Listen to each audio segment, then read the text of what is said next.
ప్రభువైన యేసుక్రీస్తు నామంలో మీకు అందరికీ శుభములు. మనము శ్రమకాల ధ్యానాల్లో నిన్నటి దినము ఇవాల్టిది అనగా శుక్ర మరియు శనివారం ఈ 2 దినాలకు సంబంధించిన వాక్య భాగాన్ని ఈ దినం మనం ధ్యానం చేయనున్నాము. ఎందుకంటే నిన్నటి దినం మనం అందరూ వర్షిప్ ఉండటం వల్ల నిన్నటి దినాన్ని కూడా ఈ దినమే మనము ధ్యానం చేస్తున్నాము.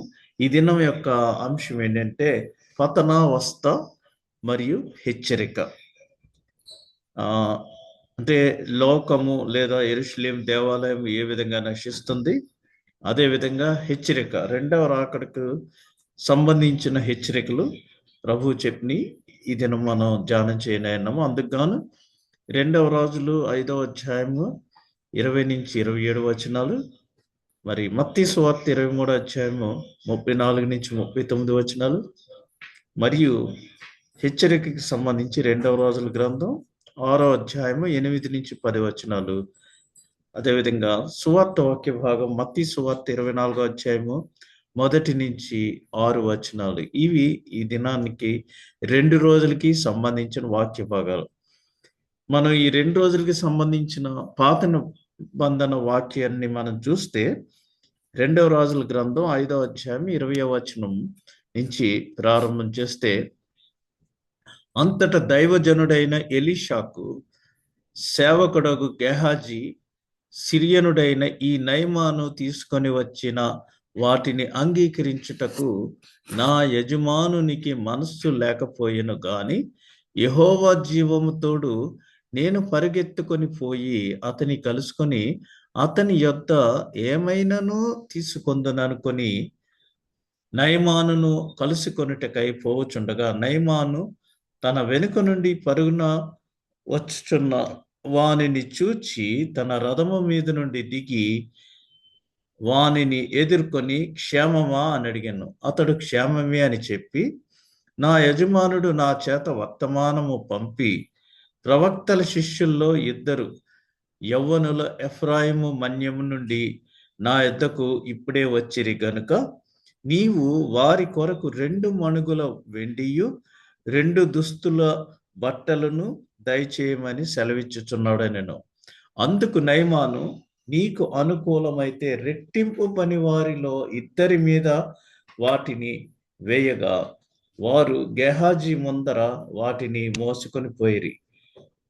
మెట్ల దగ్గరకు రాగానే వారి యొద్ద నుండి గెహాజీ వాటిని తీసుకొని ఇంటిలో దాచి వారికి సెలవియ్యగా వారు వెళ్ళిపోయిరి. అతడు లోపలికి పోయి తన యజమాని ముందర నిలువగా ఎలీషా వానిని చూచి, గెహాజీ, నీ వెచ్చటి నుండి వచ్చితివని అడిగినందుకు వాడు, నీ దాసుడైన నేను ఎచ్చటికి పోలేదనెను.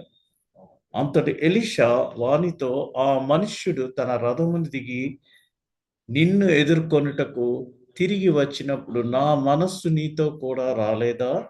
ద్రవ్యమును, వస్త్రములను, ఒలీవ చెట్ల తోటలను, ద్రాక్ష తోటలను, గొర్రెలను, ఎడ్లను, దాసదాసీలను సంపాదించుకొనుటకు ఇది సమయమా? కాబట్టి నయమానునకు కలిగిన కుష్టు నీకును నీ సంతతికిని సర్వకాలము అంటియుండును అని చెప్పగా, వాడు మంచు వలె తెల్లనైన కుష్ఠము కలిగి ఎలీషా ఎదుట నుండి బయటకు వెళ్ళెను. ఇక మనం చూస్తే ఇది పతనావస్థ.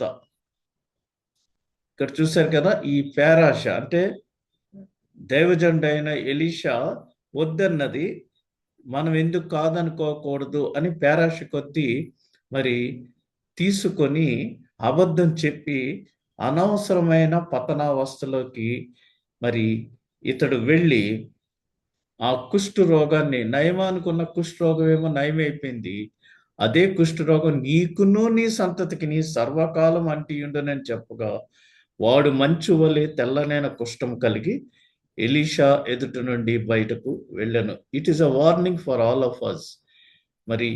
ఒక్కొక్కప్పుడు కొంతమంది ఇలాంటి పనులే చేస్తూ ఉంటారు, ఆశించి. ఇలాంటి ఎక్కువగా చెప్పాలంటే డైరెక్ట్గా నేను సంఘ కానుకలను లెక్కించేటప్పుడు కూడా ఇలాంటి పనులు చేసేవారుగా ఉంటారు. మరి వారు అనుకుంటారు ఎవరు చూడలేదు అని. అయితే ఎలీషా మనస్సు అతనితో రాలేదా అని మరి చెప్పబడినట్టు దేవుని ఉగ్రత అలాంటి పనులు చేసే వారి మీదకి ఏదో ఒక రోజున వస్తుంది. నయమానుకు వచ్చిన కుష్టు అతనికి తగ్గిపోయి అది ఇతనికి మరి సర్వకాలం అంటిండునని చెప్పినట్టుగా అలాగా దేవుని సన్నిధిలో దేవుని సొమ్ము దొంగిలించిన వారికి దేవుడు తగిన శిక్ష అనుగ్రహించేవాడుగా ఉంటాడు.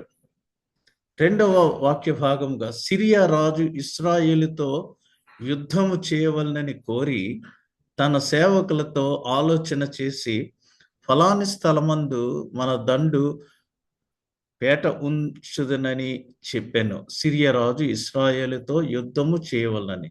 అయితే ఆ దైవజనుడు ఇశ్రాయేలు రాజునకు వర్తమానము పంపి ఫలాని స్థలమునకు నీవు పోవద్దు, అచ్చటికి సిరియనులు దిగి ఉన్నారని తెలియజేసిన గనుక ఇశ్రాయేలు రాజు దైవజనుడు తనకు తెలిపి హెచ్చరిక చేసిన స్థలమునకు పంపి సంగతి తెలుసుకొని తన వారిని రక్షించుకొనెను.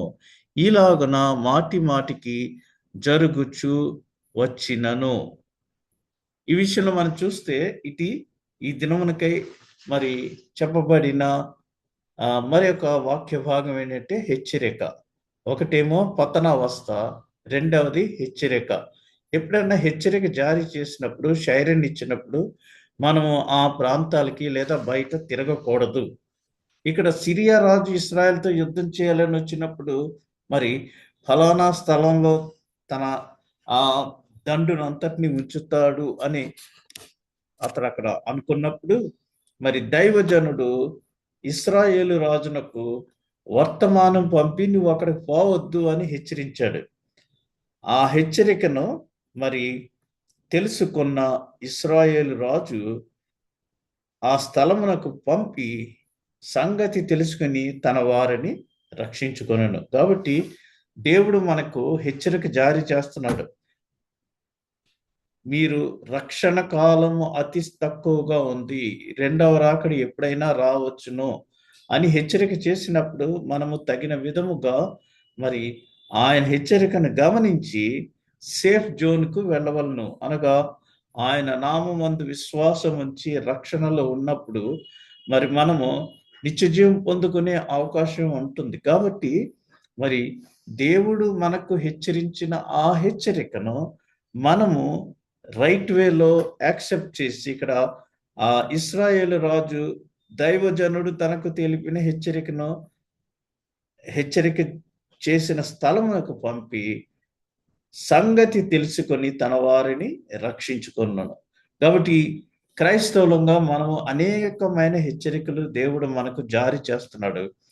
ఆ హెచ్చరికలన్నింటినీ మనము మరి తెలుసుకొని మన కుటుంబంలో మనము రక్షించబడటానికి మరి ఆ హెచ్చరికలను మనము పాటించవలసిందిగా ఈ దినం మనం ఈ వాక్య భాగం ద్వారా హెచ్చరించబడుతున్నాం. మరి సువార్త వాక్య భాగాలు రెండు ఒకదాని పక్కన ఒకటి నేను కంటిన్యూటీ కోసము చేర్చాను. ఈ దినముకై పొందుపరచబడిన సువార్త వాక్య భాగము మత్తయి సువార్త 23వ అధ్యాయము 34వ వచనం. అందుచేత ఇదిగో నేను మీ యొద్దకు ప్రవక్తలను, జ్ఞానులను, శాస్త్రులను పంపుచున్నాను. మీరు వారిలో కొందరిని చంపి సిలువ వేయుదురు, కొందరిని మీ సమాజ మందిరములలో కొరడాతో కొట్టి పట్టణం నుండి పట్టణమునకు తరుముదురు. నీతిమంతుడైన హేబెలు రక్తము మొదలుకొని బలిపీఠమునకును దేవాలయమునకును మధ్య మీరు చంపిన బరకీయ కుమారుడగు జకరియా రక్తము వరకు భూమి మీద నిశ్చిందింపబడిన నీతిమంతుల రక్తమంతయు మీ మీదికి వచ్చును. ఇవన్నీ ఈ తరము వారి మీదికి వచ్చునని మీతో నిశ్చయముగా చెప్పుచున్నాను. ఇది మరి పతనావస్థకి సంబంధించిన ఈ యొక్క హెచ్చరిక లేదా ఇండికేషన్. ఎందుకంటే యెరూషలేమా యెరూషలేమా, ప్రవక్తలను చంపుచును, నీ యొద్దకు పంపబడిన వారిని రాళ్లతో కొట్టుచును ఉండుదానా, కోడి తన పిల్లలను రెక్కల క్రింద ఎలాగో చేర్చుకొనునో అలాగే నేనును నీ పిల్లలను ఎన్నో మారులు చేర్చుకొనవలనని యుంటిని, కానీ మీరు వల్లకపోతిరి అని మరి ఆ యెరూషలేమునకు జరుగు వినాశం గురించి, పతనావస్థ గురించి ఇక్కడ తెలియజేస్తున్నాడు. ఇదిగో మీ ఇల్లు మీకు విడువబడి ఉన్నది, ఇది మొదలుకొని ప్రభు పేరట వచ్చువాడు స్తుతింపబడుగాకని మీరు చెప్పు వరకు నన్ను చూడరని మీతో చెప్పుచున్నాను. ఇక్కడ ఏమైందంటే, ఇదిగో మీ ఇల్లు మీకు విడువబడి ఉన్నది. మరి మత్తయి సువార్త 24వ అధ్యాయం 1వ వచనం నుంచి ఉంటే, దేవాలయం నుండి బయలుదేరి వెళ్ళుచుండగా ఆయన శిష్యులు ఆ దేవాలయపు కట్టడములు ఆయనకు చూపింపవచ్చిరి. అందుకు ఆయన, మీరు ఇవన్నీ చూచుచున్నారు కదా, రాతి మీద రాయి ఒకటి అయినను ఇక్కడ నిలిచి ఉండకుండా పడద్రోయబడునని మీతో నిశ్చయముగా చెప్పుచున్నానని వారితో చెప్పాను. ఆయన ఆ ఒలీవల కొండ మీద కూర్చుండి ఉన్నప్పుడు శిష్యులు ఆయన యొద్దకు ఏకాంతముగా వచ్చి, ఇవి ఎప్పుడు జరుగును, నీ రాకడకును యుగ సమాప్తికి సూచనలేవి మాతో చెప్పమనగా, యేసు వారితో ఇట్లనెను, ఎవడునూ మిమ్మును మోసపరచకుండా చూచుకొనుడి. అనేకులు నా పేరట వచ్చి నేనే క్రీస్తునని చెప్పి పలువురిని మోసపరిచెదరు. మరియు మీరు యుద్ధములను గూర్చియు యుద్ధ సమాచారములను గూర్చియు వినబోదురు. మీరు కలవరపడకుండా చూచుకొనుడి. ఇవి జరగవలసి ఉన్నవి, కానీ అంతము వెంటనే రాదు. ఇక్కడ ఈ విషయాలన్నీ మనం గమనిస్తే, మొదటిది పతనావస్థ, తర్వాతది హెచ్చరిక, రెండవ రాకడ గురించిన హెచ్చరిక. ఇక్కడ పతనావస్థ అంటే, నేను మీకు ప్రవక్తలు, జ్ఞానులు మరియు లేఖకులను పంపుచున్నాను అని, ఇది మరి మత్తయి సువార్తలోని 36వ క్రైస్తవ క్రొత్త నిబంధన ప్రవచనం ఇది. ఈ ప్రవచనము మరి నెరవేరింది. అయితే మరి మిగిలిన ప్రవచనాలు కొన్ని నెరవేరలేదు. అవి మనం చూస్తే మత్తయి సువార్త 23వ అధ్యాయము, దయచేసి మీరు బైబిల్ గ్రంథాలు తెరిచి చూడండి. మత్తయి సువార్త 23వ అధ్యాయము 37 నుంచి 39 వచనాలు. ఇక్కడ, యెరూషలేమా యెరూషలేమా, ప్రవక్తలను చంపుచు నీ యొద్దకు పంపబడిన వారిని రాళ్లతో కొట్టుచును ఉండుదానా అని అక్కడ చెప్తున్నారు. మరియు ఏం చెప్పారు, ఆయన వేషధారుల్ని, సుంకరుల్ని, పరిసయ్యుల్ని, శాస్త్రుల్ని ఆయన దుయ్యబట్టి మరి 24వ అధ్యాయంలో 2వ వచనం, మీరు ఇవన్నీ చూచుచున్నారు కదా, రాతి మీద రాయి ఒకటి అయినను నిలిచి ఉండకుండా పడత్రోయబడునని మీతో నిశ్చయంగా చెప్పుచున్నాను నేను. ఇక్కడ మరి ప్రవక్తలు, జ్ఞానులు, లేఖకులు పంపుతున్నాను అన్నది యేసు ప్రభువుకు ముందు ఆల్రెడీ పంపబడ్డారు. అది ఫినిష్డ్, అది అయిపోయింది. అయితే మరి 37వ వచనం నుంచి 39వ వచనం వరకు అవి నెరవేరలేదు. ఏంటి, యెరూషలేమా యెరూషలేమా అని అనేక మందిని నీవు పొట్టను పెట్టుకుంటావు అని చెప్పి, తర్వాత ఏం చెప్పారంటే, ఈ రాయి ఒకదాని మీద ఒకటి ఉండకోకుండా ఉండటం మీరు చూస్తారు అనేసి ఆయన ముందుగా తెలియజేస్తున్నాడు. ఇక్కడ మరి ఈ విషయాలు చెప్పే ముందు ఆయన ఎందుకు ఇవి చెప్పారంటే, ఈ 34 నుంచి 36 వచనాలు ఇంకా నెరవేరలేదని ఎందుకు చెప్తున్నారంటే, యేసు ప్రభు ప్రతిదినము మరి దేవాలయంలోకి వచ్చి బోధించుచు, సాయంత్రం అయ్యేటప్పటికి బేత్పగేకి వెళ్ళి అక్కడ విశ్రాంతి తీసుకుని మరలా ఉదయకాలంలో దేవాలయానికి వచ్చి ఈ విషయాలన్నీ చెప్తున్నారు. ఈ విషయాలన్నీ చెప్పే ముందు మరి యెరూషలేము జయప్రవేశం చేసినప్పుడు ఆయన యెరూషలేము యొక్క వినాశం గురించి చూస్తూ ఏడ్చాడు. అనగా ఆయన మరి జరగబోతున్నది చూచి ఆయన ఏడ్చాడు. ఏంటంటే క్రీస్తు తర్వాత అనగా మొదటి శతాబ్దంలో 70వ సంవత్సరంలో జరగబోవు ఆ నాశనాన్ని గురించి, డిస్ట్రక్షన్ గురించి ఆయన చెప్తూ, ఎంతమంది ప్రవక్తల్ని నువ్వు పొట్టన పెట్టుకుంటావు, యెరూషలేమా యెరూషలేమా అనేసి అక్కడ మరి వారినందరికీ దేవాలయంలో ఆయన బోధించుచున్నాడు. ఇక్కడ 37 నుంచి 39 వచనాలు చూసిందంటే దేవాలయంలో రాళ్ళు మొత్తం అన్ని తీసివేయబడతాయని, ఇక్కడ ఈ విషయాల్లో మరలా 23-39 వచనంకి ఏమన్నది, ఇది మొదలుకొని ప్రభు పేరట వచ్చువాడు స్తుతింపబడు గాకని మీరు చెప్పే వరకు నేను చూడు. ఇవన్నీ జరగబో విషయాలు ఇంకా జరగలేదు ఇక్కడ, అవి నెరవేరుతాయి త్వరలో. మరి ఒకటేమో నెరవేరింది, ప్రవక్తలు వీళ్ళందరూ వచ్చేసారు, వాళ్ళందరినీ పట్టున పెట్టుకున్నారు. అయితే మరి 39వ వచనం ఏంటంటే ఇది మొదలుకొని ప్రభు పేరట వచ్చేవాడు స్తుతింపబడు గాక అని అవన్నీ చెప్తూ, యెరూషలేము దేవాలయంలో ఉన్న ఒక రాళ్ళ మీద రాయి తీసివేయబడుతుంది, మొత్తం దున్నబడుతుంది అని ఆయన తెలియజేయుచున్నాడు. భూమి మీద చిందింపబడిన నీతిమంతుల రక్త దోషం అంతయు మీ మీదికి వచ్చుటకు వారు గొప్ప కాంతిని తిరస్కరించినందున దేవుని గొప్ప నిర్వాహకుడిని పరలోకం నుండి దిగిని వచ్చిన కుమారుడిని చంపిరి. మరి యేసును సిలువేయబోతారు అని ఆయన ముందుగా చెప్తున్నారు. అయితే అప్పటికి ఇంకా వెయ్యలేదు. అందుచేత అందరి గొప్ప సంకేతములు మరియు అద్భుతముల ద్వారా ధృవీకరించబడిన దేవుని దయతో కూడిన అన్ని ప్రతిపాదనలను మెండుగా తిరస్కరించిరి. మరి ఏ ఇతర తరముల కన్నా ఎక్కువ స్థాయిలో వీరికి తీర్పు ఉండదు. అందుకని ప్రభు ఏం చెప్తున్నాడంటే, మీ తీర్పు దినమున మీ యొక్క పరిస్థితి సొదొమ గొమొర్రాల కంటే అధ్వాన్నంగా ఉంటుంది, చాలా ఇది ప్రాబ్లంగా ఉంటుంది అనేసి ఆయన తెలియజేస్తున్నారు.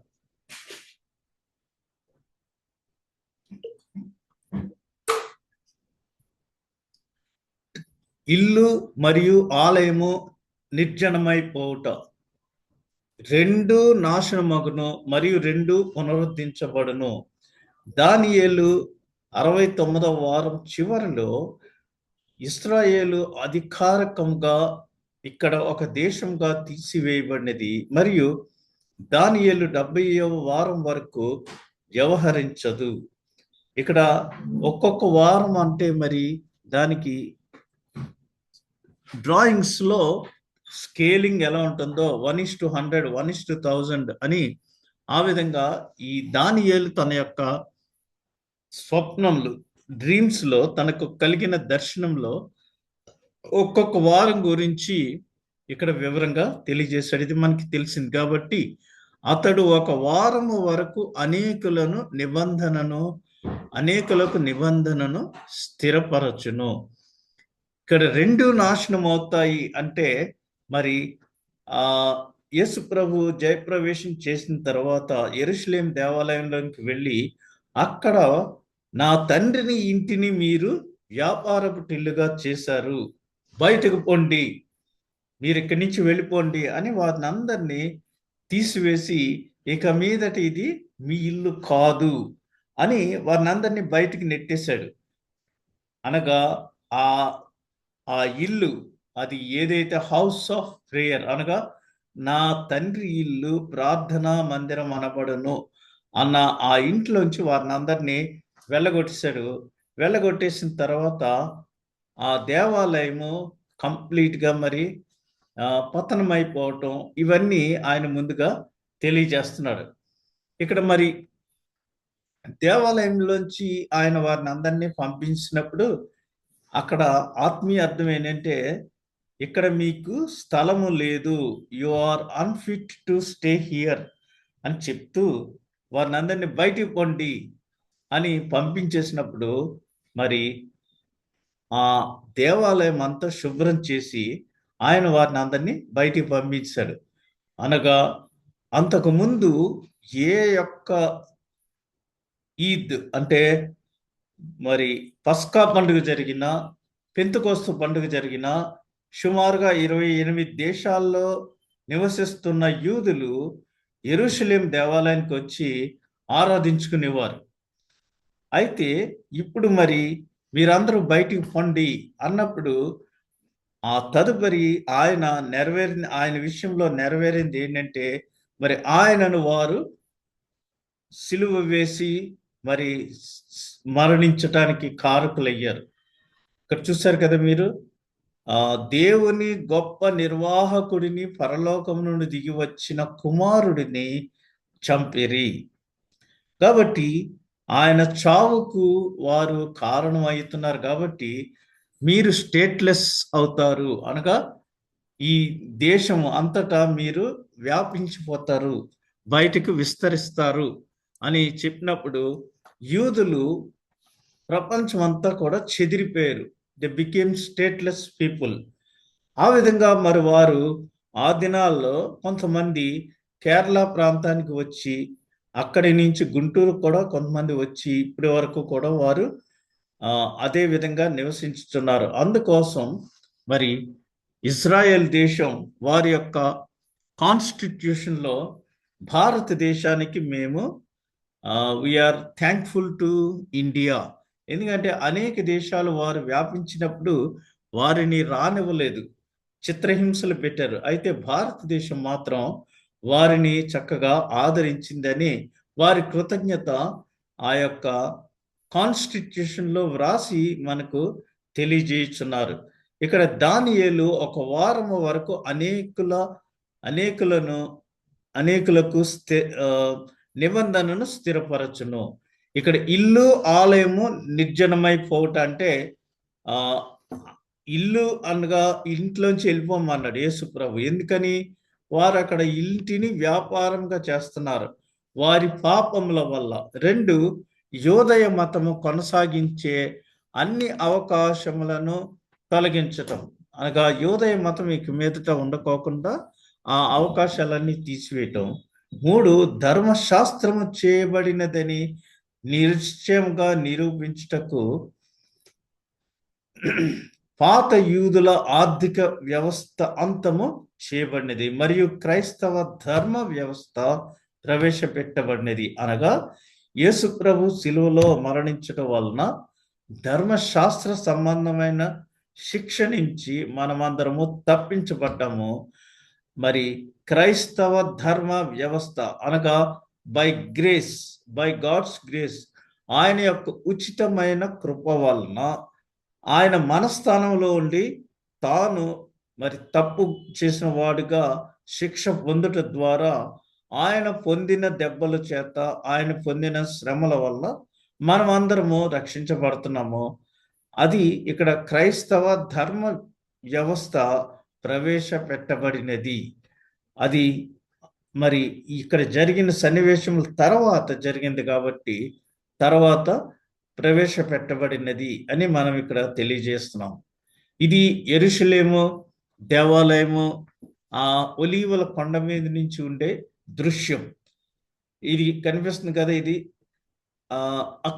అల్ అక్సర్ అని అంటారు. ఇది మహమ్మదీయులకి, క్రైస్తవులకు చాలా ముఖ్యమైన ప్రదేశం. ఇది వచ్చి జియాన్ గేట్ అంటారు. ఇక్కడ ఈ గేట్ ని మరి యెరూషలేముకు ఉన్న ద్వారాల్లో ఒక ద్వారమైన దీన్ని వారు ఎప్పుడూ మూసి ఉంచుతారు. ఎందుకంటే యేసు ప్రభు తిరిగి వచ్చినప్పుడు ఈ ద్వారం గుండా యెరూషలేముకు వస్తాడని వారి యొక్క నమ్మిక. ఇక్కడ మరి మనం చూస్తే ఆయన ముందుగానే ఈ విషయాలన్నీ మనకు తెలియజేశాడు. ఏంటి? ఆలయం నాశనం అయిపోతుంది అని. ఎందుకు నాశనం అవుతుంది అంటే వారు చేసిన పాపం వల్ల, మరి యూదయ మతం ఇక కొనసాగించే అవకాశాలని తొలగించడం వలన, వీటన్నిటి వలన అక్కడ ఆలయం నాశనం అవుతుంది అని మరి ముచ్చటగా 3 కారణాలు తెలియజేశారు.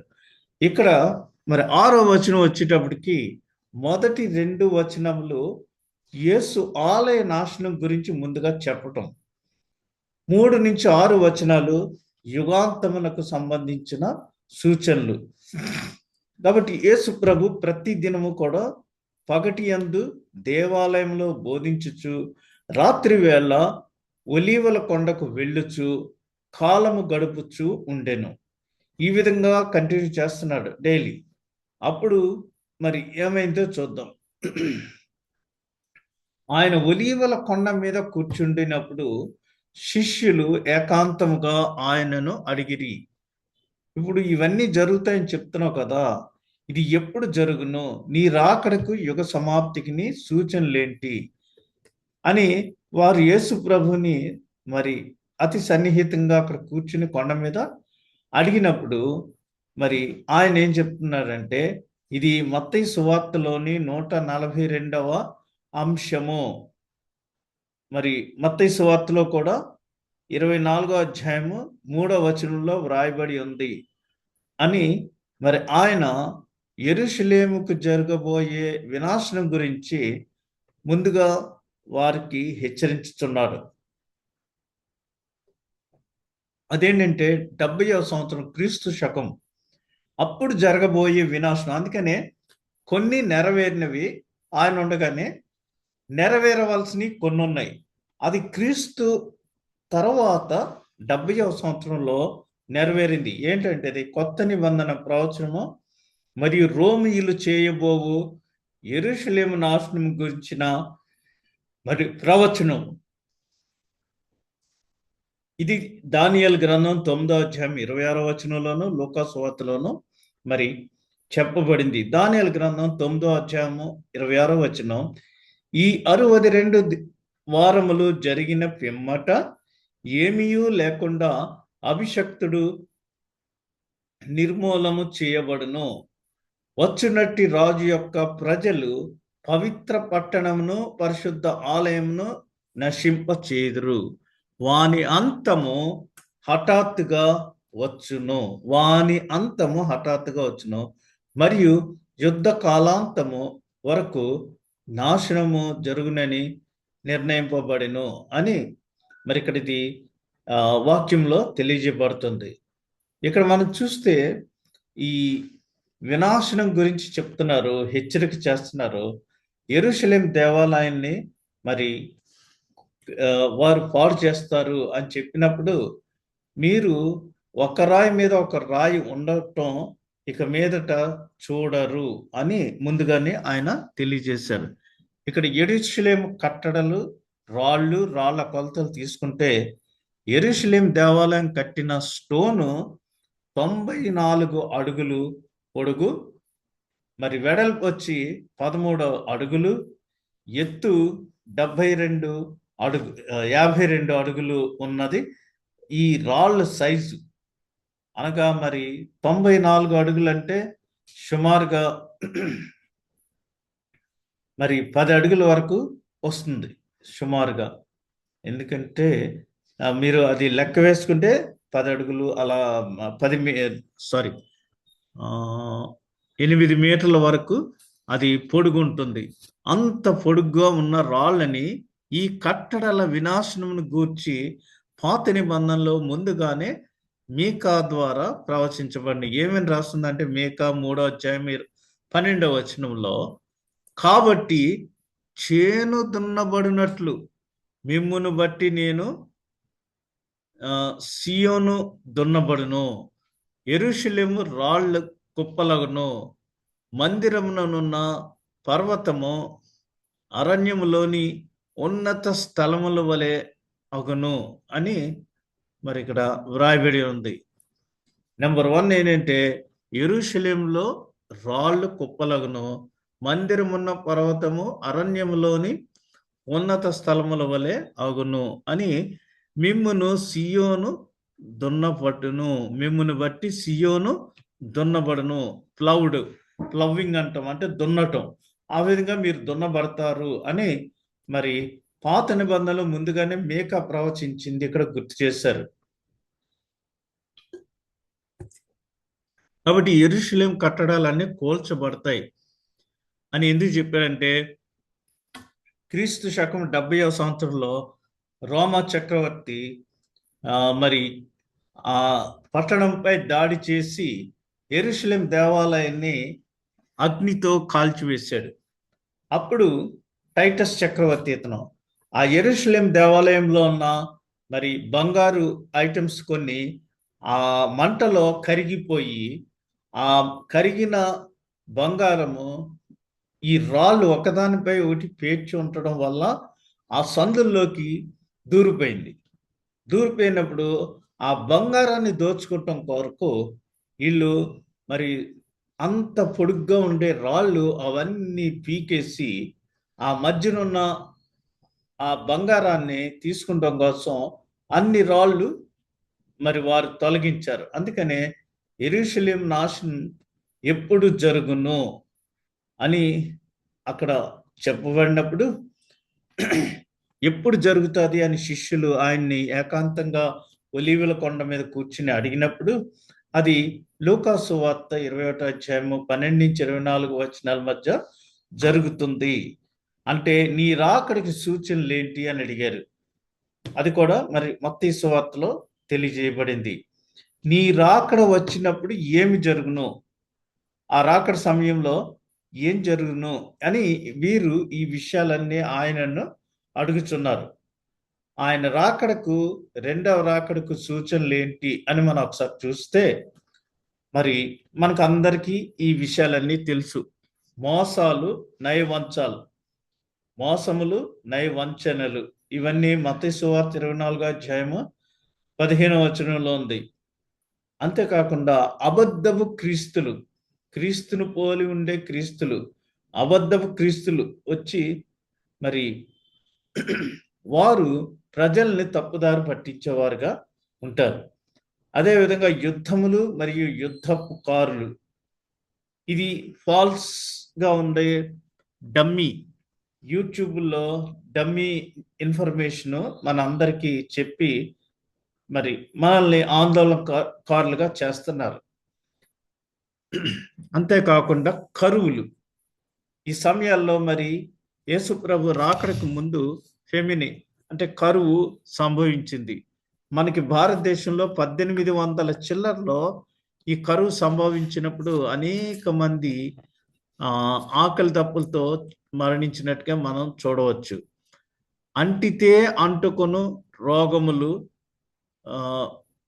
మరి మహమ్మారులు, మహమ్మారి అంటే తెలుసు కదా మీకు, పొంగు స్పాట్కాలు అంటారు కదా, అవి అంటితే అంటుకొను రోగములు, ఇవి మత్తయి సువార్త 24వ అధ్యాయము 8వ వచనంలోను, ప్రకటన గ్రంథంలోను చెప్పబడినవి. అంటితే అంటుకొను రోగములు అంచేత మనం ప్రతి దినము ప్రార్థన చేసుకునేటప్పుడు పడుకునే ముందు వీటన్నిటి నుంచి మమ్మల్ని దూరంగా ఉంచు ప్రభువా, నీ కాపుదల మాకు అనుగ్రహించు అని మనం ప్రార్థన చేయవలసి ఉన్నది. ఆ కింద ఉన్న మరి అంటితే అంటుకున్న రోగములు, మహమ్మారులు, అది మత్తయి సువార్త 24వ అధ్యాయం 8వ వచనంలో చెప్పబడినట్టుగా మరి దీని నుంచి మనం జాగ్రత్తగా ఉండవలసిన అవసరం ఎంతైనా ఉంది. నెక్స్ట్ భూకంపములు, భూకంపాలు మత్తయి సువార్త 24వ అధ్యాయం 8వ వచనంలో చెప్పబడింది. ఏమనంటే చూడండి, అక్కడక్కడ కరువులను భూకంపములను కలుగును. కరువులు కలిగిన ఈ భూకంపాలు కూడా వస్తున్నాయి. ఎక్కడ చూసినా భూకంపాలు అప్పుడప్పుడు వస్తున్నాయి. ఈ విషయాలు మరి ప్రకటన గ్రంథంలో కూడా చెప్పబడినాయి. అందుకనే మరి కరువులు, భూకంపాలు వస్తాయి, యుద్ధ పుకార్లు ఉంటాయి. ఇవన్నీ ఉన్నప్పుడు అంటుకొని రోగములు, జస్ట్ ముట్టుకుంటే వచ్చేసి అంటు రోగాలు, మహమ్మారులు, భూకంపాలు, ఇవన్నీ వస్తాయని మరి వాక్యము రిఫరెన్స్ తోటి చెప్పబడింది. మొదటిది మోసములు, మాయ వంచనలు, ఈ మరి వస్తాయనేసి, మాయవంచనలు జరుగుతాయని, అబద్ధపు ప్రవక్తలు వస్తారని, వారు వచ్చి నేనే క్రీస్తునని చెప్తారని ముందుగా యేసు ప్రభు తన శిష్యులకి తెలియజేస్తున్నాడు. మరి మోసపరిచెదరు, దొంగ ప్రవక్తలు, అబద్ధికులు, వంచకులు అని వారిని మరి మనకి చెప్తున్నట్టుగా, హెచ్చరిస్తున్నట్టుగా దేవుని యొక్క రాకడలో మరి ఎటువంటి అంశాలు ఉంటాయనేది ఇక్కడ ప్రభు మనకు తెలియజేస్తున్నాడు. ఇర్మియా గ్రంథం 9వ అధ్యాయము 5వ వచనంలో, సత్యము పలుకక ప్రతి వాడును తన పొరుగు వానిని వంచుచు చీట్ చేస్తూ అబద్ధములాడుట తమ నాలుకలకు అభ్యాసము చేసి ఉన్నారు. ఎదుట వాని తప్పులు పట్టవలనని ప్రయాసపడుదురు. రాబోవు అంచు క్రీస్తు అబద్ధపు ప్రవక్తలను మోసమును ఎక్కువగా చేయును. రాబోవు అంచు క్రీస్తు అబద్ధపు ప్రవక్తలను మోసమును ఎక్కువగా చేయును.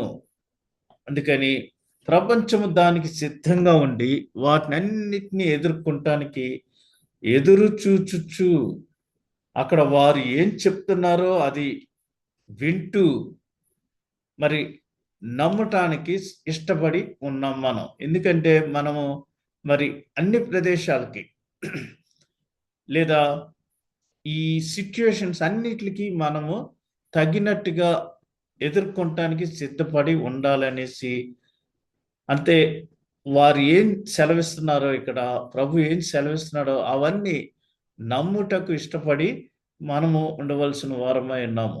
యుద్ధములు, యుద్ధ పుకార్లు, ఇది 3వ ఐటెం చూస్తే మరి గతంలో world war 1 and world war 2 వచ్చినాయి. రష్యన్ సివిల్ వార్ జరిగింది. మరి ఆఫ్రికా దేశాల్లో కోంగో వార్ జరిగింది. అదేవిధంగా మరి నార్త్ ఉత్తర దక్షిణ కొరియాల్లో మరి అక్కడ కొరియన్ యుద్ధం జరిగింది.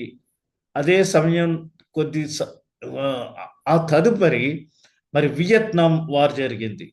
వియత్నాం వార్ తర్వాత 91లో ఇరాక్ వార్ జరిగింది. ఇరాక్ వార్ జరిగి మరికొద్ది సంవత్సరంలో మరి చూస్తే మనం ఇప్పుడు ప్రస్తుతం చూస్తే మరి ఇరాన్కి అమెరికాకి మధ్యలో వార్ జరుగుతుంది. ఈ వార్ జరుగుతున్న విషయం మనకందరికీ తెలిసిందే. అయితే మనం గత కొద్ది దినములుగా ప్రార్థించిన రీతిగా దేవుడు మన మొర ఆలకించి మరి ఈ దినము ఈ యొక్క ఇరాన్ అమెరికా వార్ని దేవుడు ఆపినందుకు దేవునికి వందనములు, స్తోత్రములు చెల్లించాలి. 4వదిగా కరువులు, తిండి లేకపోవటం. ఎంతో మంది తిండి లేకపోవటం వల్ల ఎక్కడో అక్కడ చనిపోతున్నారు. ఇది కరువులకు సంబంధించి. తెగుళ్ళు, రకరకాలైన జబ్బులు వస్తున్నాయి ఈ మధ్య, ఎప్పుడు లేని. మీకు అక్కడ నేను రిఫరెన్స్ ఇచ్చాను, గొప్పని మీరు చూసుకోండి. ఎందుకంటే అన్ని చెప్పడానికి సమయం సరిపోదు కాబట్టి. భూకంపాలు వస్తున్నాయి ఎక్కడ చూసినా. యూదులకు వ్యతిరేకత పెరిగింది. ఎందుకంటే ఇజ్రాయెల్ అంటే చాలా మందికి అయిష్టం. ఎందుకంటే అది యూదుల ప్రాంతం కాబట్టి యూదుల వ్యతిరేకత ఎక్కువైంది. నేరాలు కూడా ఎక్కువైనాయి. ద్రోహములు, చీటింగ్ చేయటం కూడా ఎక్కువైంది. మరి 10వ ఐటెం కింద ద్వేషం, ఒకరి ఎడల ఒకరు ద్వేషం కలిగి ఉన్నారు. అబద్ధ ప్రవక్తలు విచ్చలవిడిగా మన మధ్యకు వస్తున్నారు. మరి అక్రమం విజృంభించటం, అంటే మరి కొన్ని కరెక్ట్గా చేసినా ఎలా చేసినా అక్రమాన్ని విజృంభించటం, ఇది ఒక సింబల్గా ఉంది దేవుని రాకడకు. మరి ప్రేమ తగ్గటం, ఈ రోజుల్లో కుటుంబాల్లో ఎక్కడ కూడా ఎవరికి ప్రేమ లేవు.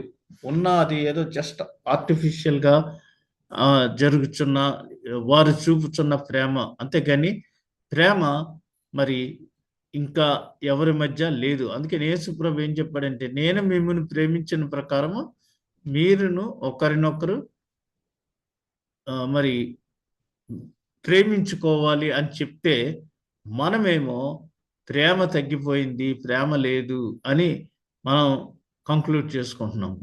పెరిగిన మిషనరీ పని. చాలా మంది మరి మిషనరీస్గా మరి అనేక ప్రాంతాలకి వారు వస్తున్నారు.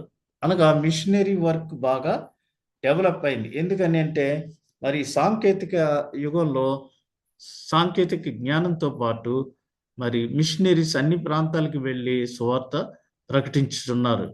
నిర్జనమైన అసహ్యం, ఇది నిర్జనమైన అసహ్యం. మత్తయి సువార్త 24వ అధ్యాయము 15వ వచనంలో ఉంది. ఇది దయతో చూడండి. నిర్జనమైన కాబట్టి ప్రవక్త అయిన దానియేలు ద్వారా చెప్పబడిన నాశనకరమైన హేబెలు వస్తువు పరిశుద్ధ స్థలమందు నిలుచుట మీరు చూడగానే దేవుడు వాణిని గట్టించెను అనుంది. దేవుడు మరి పరిశుద్ధ స్థలమందు నిలుచుట మీరు చూడగానే చదువువాడు గ్రహించును గాక అని ఇక్కడ వ్రాయబడి ఉంది. ప్రేమ లేవు ఈ రోజుల్లో మనిషికి మధ్యన.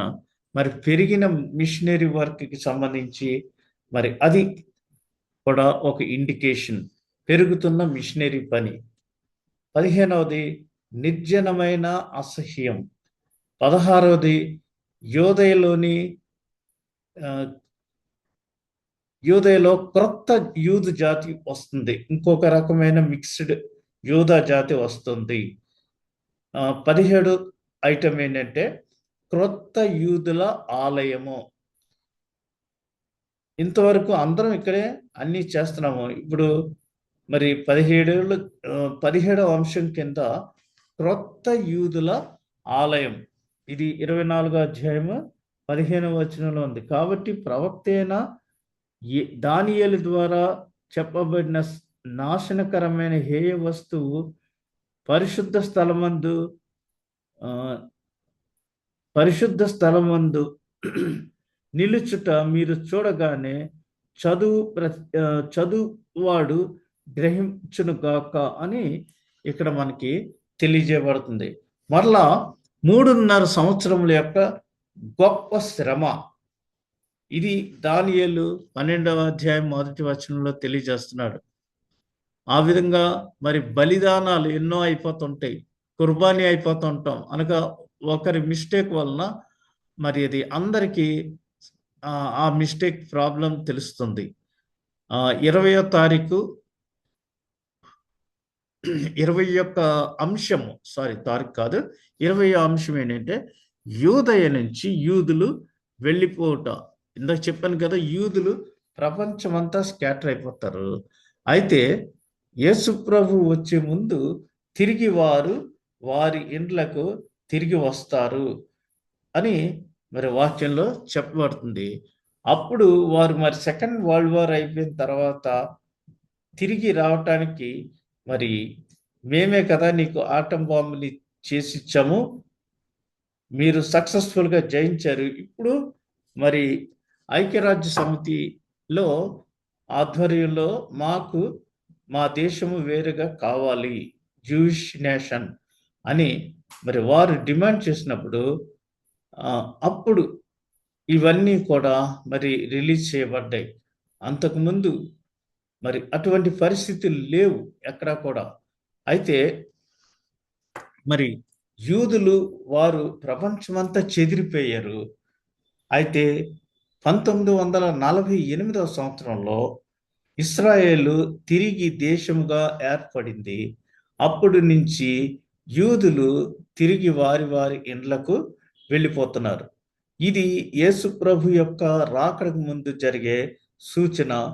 దీని యొక్క అర్థం ఏంటంటే అంజూరపు చెట్టు చిగురించినప్పుడు అది దేవుని రాకకు సూచనగా ఉంటుంది అని ప్రభు చెప్పినట్టు మరి అంజూరపు చెట్టు చిగురించటం, లేదా ఆ చెదిరిపోయిన యూదులందరూ తిరిగి రావటం, ఇవన్నీ కూడా యేసు ప్రభు రాకడ సమయంలో ముందుగా జరుగుతాయి.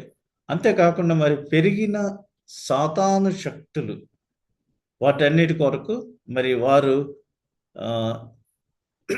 ఆ పెరిగిన సాతాను శక్తుల్ని ఏ విధంగా ఎదుర్కోవాలి అని యేసు ప్రభు ముందుగానే మనకి ఈ వాక్యం ద్వారా తెలియజేస్తున్నాడు. లైంగిక నేరములు ఈ రోజుల్లో చూస్తే మరి అనేకమైన లైంగిక నేరాలు ఎక్కువైపోయినాయి. అనేక రకాలైన లైంగిక నేరాలు. 23వ అంశం చూస్తే కాలక్షేపము మరియు బద్ధకం. అంటే టైం పాస్ చేయొచ్చులే అని ఎంతసేపు రెస్ట్‌లో తీసుకుని మరి లేజీగా తయారవటం అనేది అదొక మరి అలవాటైపోవటం. ఇవన్నీ జరిగితేనే గాని దేవుని యొక్క రాకడ రాదు. ఇవన్నీ దేవుని రాకడకు సూచనలు అని ఇక్కడ మరి మనకి ఈ దినము తెలియజేయబడింది.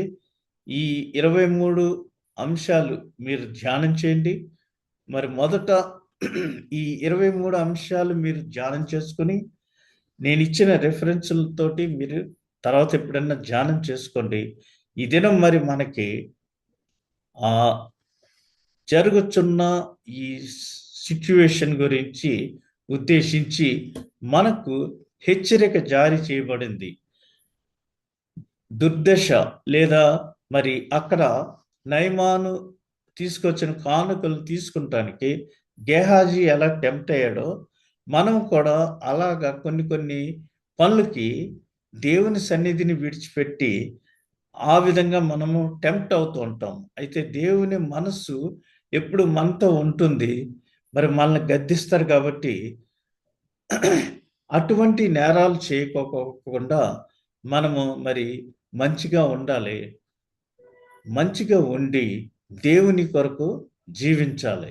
ఆ విధంగా చేయటానికి దేవుడు మనందరికీ తన కృపను దయచేయునుగాక. ఆమేన్.